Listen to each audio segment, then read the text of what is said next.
It is the most popular drink on earth after plain water.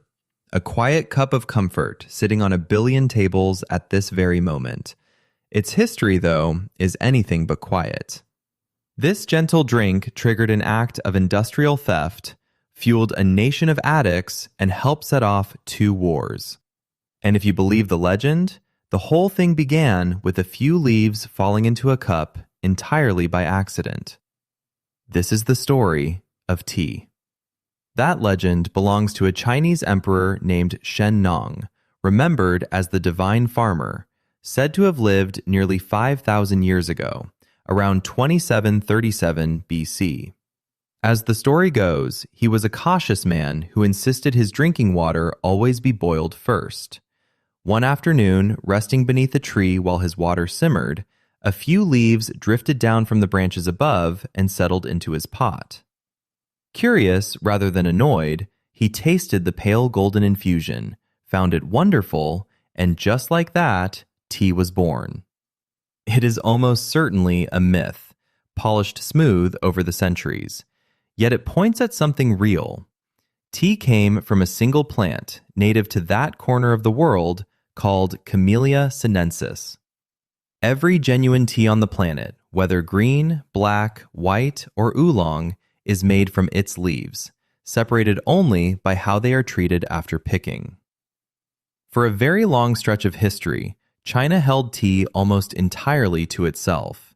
It grew the plant, guarded the craft of turning a raw leaf into a finished drink, and sold that drink to the world while keeping the how a tightly held secret. Tea spread across Asia and wove itself deep into Chinese life and ritual.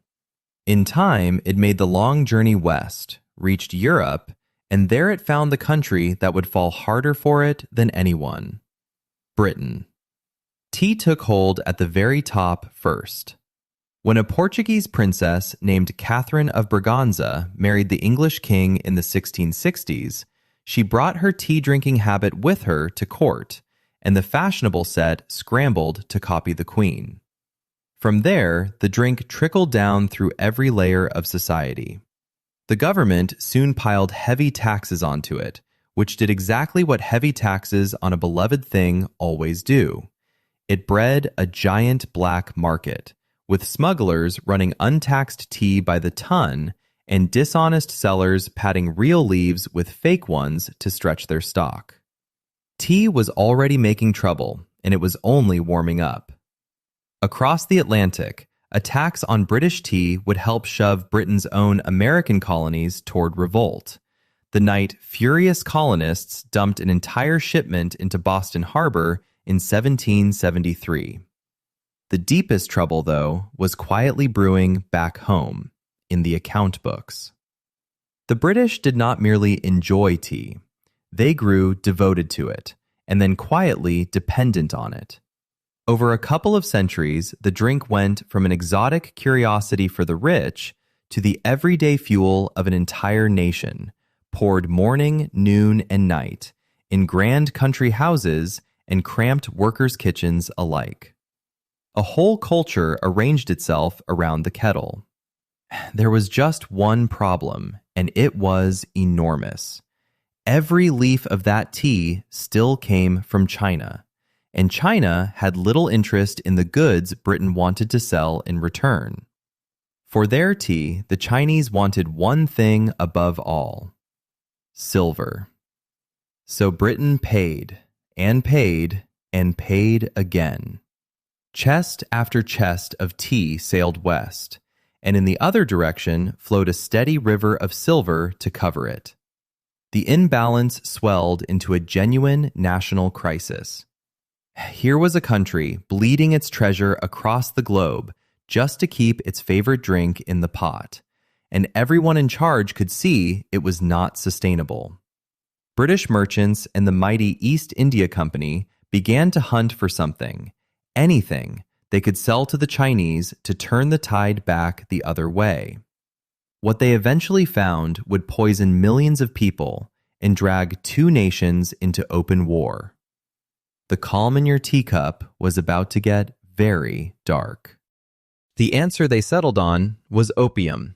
In the territories Britain controlled in India, the drug could be grown cheaply and in staggering quantity. Working through smugglers and middlemen, British traders began pushing that opium into China, and as addiction spread until millions of people, from dock laborers to court officials, were caught in its grip, the flow of money finally reversed. Now it was Chinese silver draining outward to pay for British Indian opium, and Britain turned around and spent that same silver on its tea. The trade problem was solved, and it was solved on the backs of a spreading epidemic of addicts. China's rulers were due, and they moved to stamp the opium out. A determined official named Lin Zexu led the crackdown, confiscating tens of thousands of chests of opium at the southern port of Canton and destroying the lot. Britain answered not with an apology, but with warships. What followed were the Opium Wars, beginning in 1839, a brutal mismatch between a modern industrial navy and a China unready to face one. China lost, badly. The peace that was forced upon it, the Treaty of Nanking in 1842, threw open Chinese ports to foreign trade, demanded a crushing payment, and handed Britain a small, rocky island off the southern coast to keep as its own. That island was Hong Kong. An entire world city was born, quite literally, out of a war rooted in the balance of the tea trade. A second war a few years later would pry China open even wider. Even after all of that, Britain still carried one nagging weakness. It could force China to sell, but it still did not control tea itself. China grew the plant and guarded its craft as jealously as ever. So the East India Company made a cold decision. It would simply steal the whole thing. In 1848, it hired a Scottish botanist named Robert Fortune for a mission of pure corporate espionage. Fortune shaved the front of his head, fixed on a long braid, dressed himself as a Chinese merchant, and slipped deep into the tea-growing regions that were strictly forbidden to foreigners. Being caught could have ended with his life, since he was breaking Chinese law and traveling where no European was allowed to set foot. There, patiently, he gathered everything the empire hungered for. Thousands of tea plants and seeds, the closely guarded secrets of how the leaves were dried and rolled and fired. Even skilled Chinese tea makers willing to travel. To keep the fragile plants alive across a voyage of months, he sealed them inside a newly invented sort of glass case, a little sealed box that worked like a tiny traveling greenhouse, and shipped his stolen harvest to British India, up into the cool green hills of Darjeeling. Fortune carried home a surprise as well. Europeans had long assumed green tea and black tea came from two entirely different plants.